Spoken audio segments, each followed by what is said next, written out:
So who taught you how to be in a relationship? And what skills did they give you to negotiate that relationship? Those are the two most frequent questions I ask as a sex therapist. Couples often come to see me because they're struggling with how to balance the needs of a relationship versus how they expect that relationship to work. And in there lies the dissonance between the me and the we. Couples often have this struggle because they don't have a common language to talk about connection. And connection is the intersection between expected negotiations and desired behaviors and the way we get our own individual needs met. As I work with couples to try to create that unique language, we have discovered that connection is not a thing.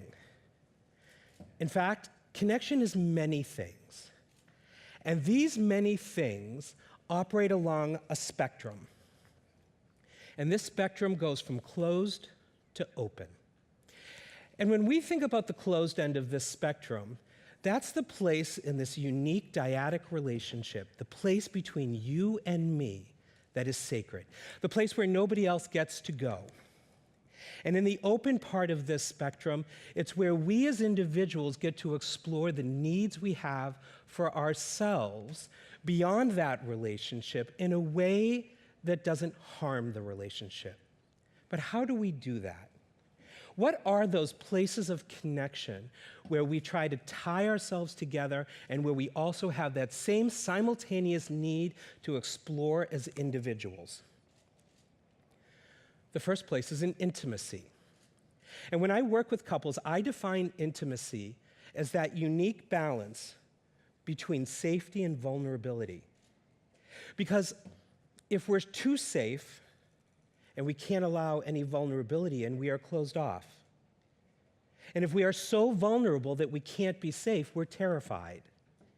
But when we can find that unique balance between safety and vulnerability, intimacy gets to grow and thrive.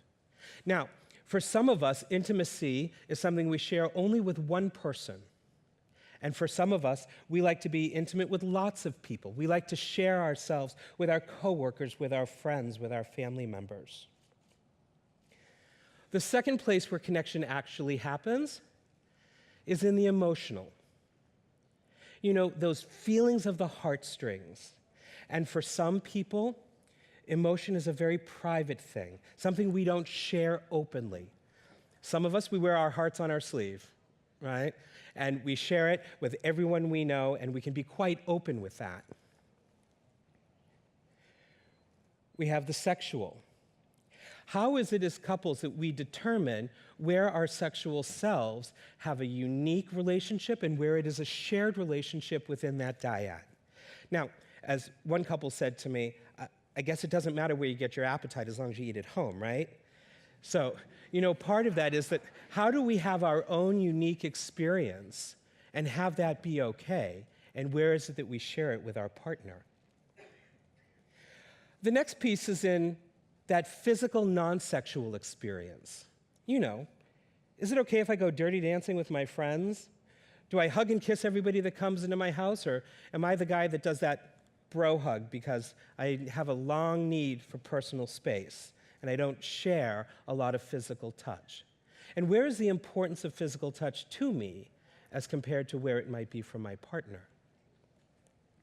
The next aspect of connection is social.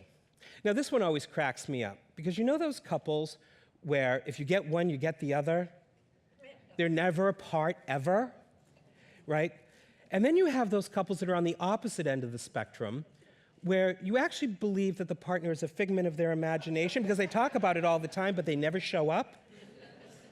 So how is it as a couple that we negotiate how we engage socially, and where does our relationship start and end?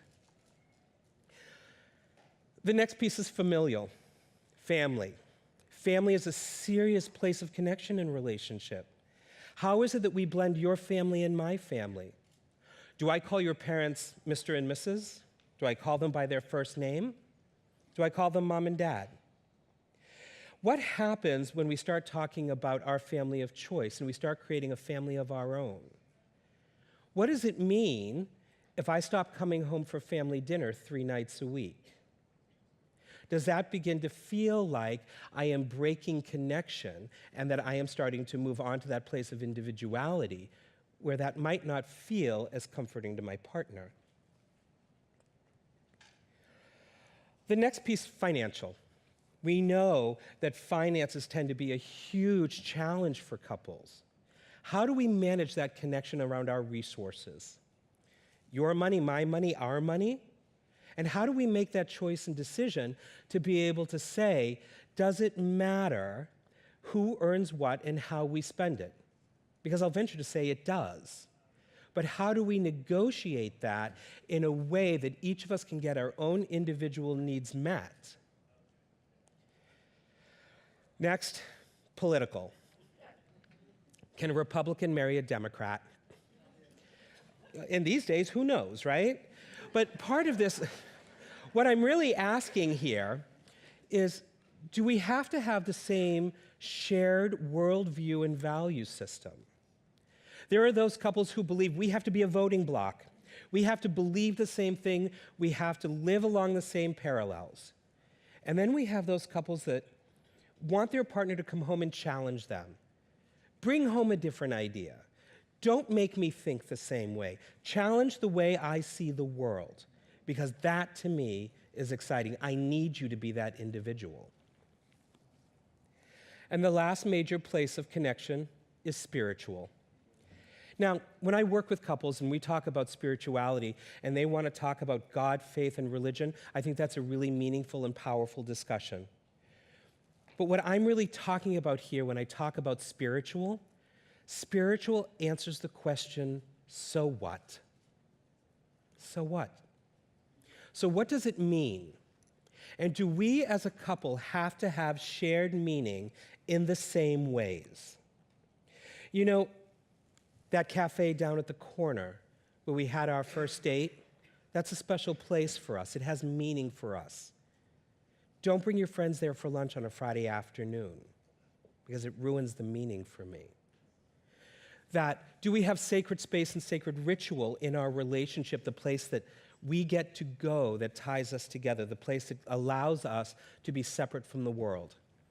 And do we as partners need to find the same sacred space and the same sacred meaning as our partner does?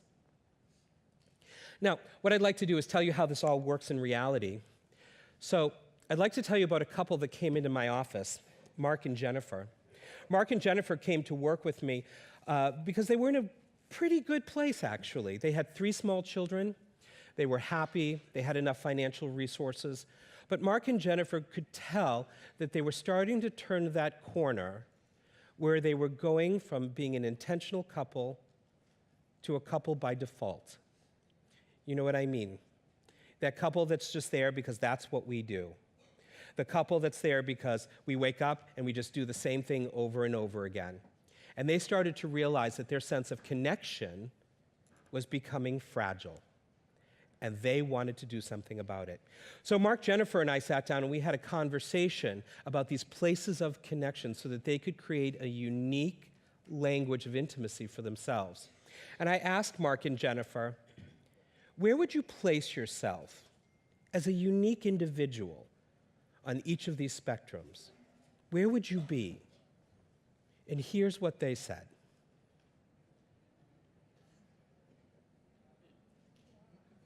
Now, what's really interesting about this is there's no right place or wrong place to be. There's no good place, there's no bad place. Wherever you are is okay. What this taught Mark and Jennifer was that these places on the spectrums where they were really close together, that they shared a certain value structure, and they just needed to create a language so that they could both be understood. In these places where there was a greater gap in where they placed themselves on the spectrum, what it meant is that this was an opportunity for the two of them to negotiate expectations, to name desired behaviors, and to talk about how they were each going to get their individual needs met in this relationship. In other words, How do we have connection in a way that allows both of us to feel safe and kept? I'm happy to say that Mark and Jennifer, still together, are feeling very vibrant. Unfortunately, they don't come and see me anymore, but that's good for them, because what they've done is they've created a language of intimacy that has worked for them.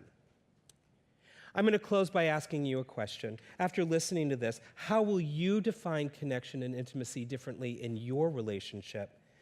And now will you go home and talk about it? Thank you. Thank you.